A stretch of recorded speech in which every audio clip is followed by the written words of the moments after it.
خب یک الحمدلله که این مردم ما از همون قدیم الایام بگیم شاعر و شاعرزاده بدن. اگر امکانیت حالی هم باشه یک شعر را همیجا زمزمه بکنیم که از فیسبوک یک برادر پیداش کردم و هم متاسفانه نامی همو نویسندش هم ذکر شدگی نیست. عادتا شاعرها در آخر همو شعرشان نامی همو بگیم خودشانه یادرس میکنن. خب این شاعر فرماید شاید برای امنیت خودش همین کار کرده است، اما به هر حال همین کاری را کرده است، همین کفایه است که مثلا سهم خودش گذاشتگی است در راه مبارزه. میگه صد دریغ تاجیکستانی عزیز، صد دریغ تاجیکستانی عزیز، زیر ظلم و زیر جبری و ستیز، صد دریغ تاجیک همه ملتم، ای زی دست رفته همه هویتم، صد دریغ مرز و بوم و ای وطن، صد دریغ تاریخ و خلق و میهن، بی سواد بی نسب شد رهبرت، خائن بی آر و ناموس سرورت، شاه ظلم و شاه قتل و شاه خون، شاه دزد و غارت و پستی و دون، شاه عیش و عشرت و پستیگری مستیگری، شاه عیش و عشرت و مستیگری، شاه جشن و رقص و هم بازیگری، شاه تربوز و کدو و هم پلو، شاه پستر از هر خر خوگ گو، شاه دارای 1100 لقب، بار اله از الامان از این وقب، شاه کافر گشته با احکام دین، دشمنی هر مؤمنین و مسلمین، شاه خائن آیین و هم بود پرست، سطرسوز و ریشتراش آتش پرست، بسته ابواب مساجد این لعین، اهل علم را برنشسته در کمین، مانع علم شریعت بر شباب، یعنی شباب گفته جوانا را میگن، مانع علم شریعت بر جوانا، مانع علم شریعت بر شباب، کرده محروم از سوال و از جواب، زورگو و زرطلب از خلق خود، بر سر ملت زده هم خاک دود، فرق صنعت از صناعت کی کند، عقل و هوش مردهش کی حی کند، حی زنده را میگن، عقل و هوش مردهش کی زنده میکنه. این حریفی به سوادی به ثواب، تاجیکستان عاقبت سازد خراب، از کثافتی های این شاه خطا،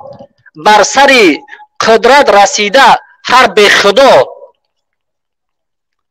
صاحب منصب شده هر چاپلوسه، خرسوار و مالبان و هر خسه، قدرت و منصب شده تقسیم و لخت، بین اولادی پریشان و کرخت، 7 دختر با 1000 دامادی دزد، 7 دختر با 1000 دامادی دزد، کرده مردم بی نوا بی مال و مزد، امنیت برده ز خلق هم امن و خواب، داد از انداز پولیس به حساب، هر مقامداری که بر قدرت رسید، جبر و ظلم را بر سر ملت گزید، کار بار این گروه پرنجس، غارت و غصب و تجاوز هست و بس، مرد حقگو حق طلب در هجرت در محبس است، مرد حقگو حق طلب در محبس است، یا مهاجر گشته در حسرت است، از همه این سروری و سولتی، خلق گشته خوار و زار و هجرتی، در عذاب و در شکنجه هر جوان، تن فسوده دل شکسته مادران، دختری تاجیک شده زیر دست غیر، ما و شما دیدیم دخترهای تاجیک بردن در دولت‌های عربی مثل غلام استفاده بردن، دختری تاجیک شده زیر دست غیر، محتاج نیم نان با چشم تر، این خطاب من شنو ای شه غلام، ثروت و دولت نباشد بر دوام، قیصر و فرعون و هامان شد کجا، خسرو و کیمیر و سلطان شد کجا، تو جنابی عالی نه خالی جناب، پیشوا نه بلکه پسوای خراب. رهبری دولت نی گمگشته ره، صلح و وحدت را اساس برکنده شه. یک کسی که تو صلح و وحدت کندگی هستی، ریشه‌کن کردگی هستی،